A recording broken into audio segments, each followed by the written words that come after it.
Good morning. Welcome to Red Hart Quilts. Thanks for stopping back out at the ranch. My name is Marie and I want to talk to you this morning a little bit about the importance of your borders. Once we do our quilt, this is going to be our quilt, we have created a beautiful piece of artwork and now we need to put our mat and our frame on that artwork.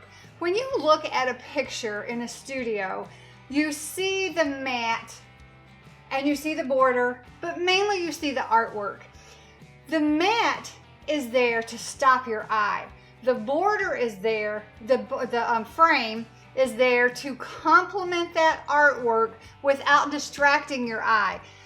So this is what we're gonna do with our quilt. This quilt is our artwork. We're gonna put a first border on it, which is like our little mat. It's to stop your eye. This one we're gonna use is a little green one. This is a Moda collection.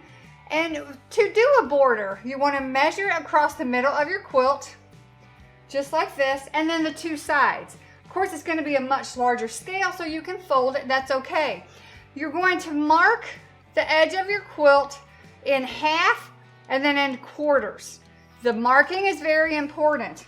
When you measure your quilt, I do the long sides first, measure it, cut your borders that size. So our first border, which is the mat on our artwork, is going to be cut the size of our quilt. We are also going to mark our first border. Of course, you won't do this in a Sharpie like I have done. I only did this to show you how to do it. You take the middle mark of your quilt, the middle mark of your border, pin them together, the two ends pin together. We're controlling this. We are going to put it exactly where we want it to be. Then you're going to do the middles, the little quarter mark. If the middle does not fit exactly, you're going to need to smidge it and stretch it a little bit. You should not have to stretch it a lot. I always tell my students, if your blocks are not squared up as you go, you're going to have a problem with this. Your ending product is not going to be square.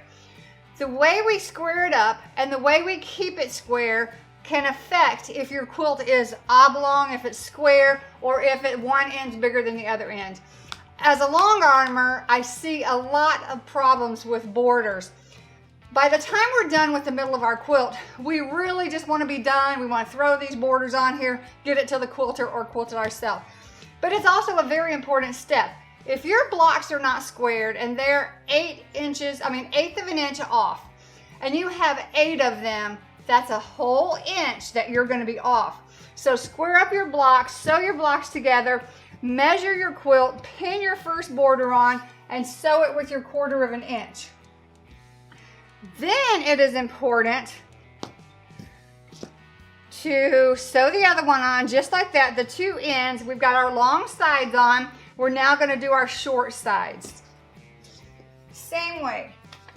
Next, we are going to, you say, well, we're just going to measure this now. We're going to press it, measure it. No, before you press it and measure it, it needs to be trimmed.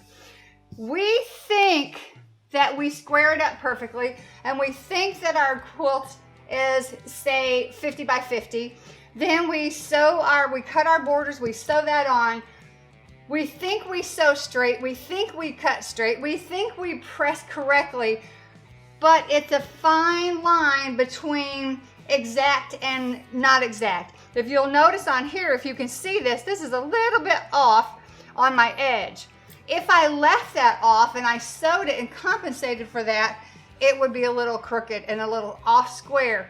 Once you get it to the long arm and you try to keep that square while you're quilting it, it can be a problem. So anytime before you sew something onto something else, you want to square it. When I do my first border, I cut them a little bit bigger than I want to. If I want it 1 inch, I would probably cut it 2 inches. I know I'm going to lose a 1/4 of an inch sewing it on. I know I'm going to lose a 1/4 of an inch when I sew my big border on. So I always want to square this up. You can see, if you can see mine on the mirror in the camera, it's not exactly square. So I'm going to square this up. So before I put my big border on, I know that I'm starting with a straight square side.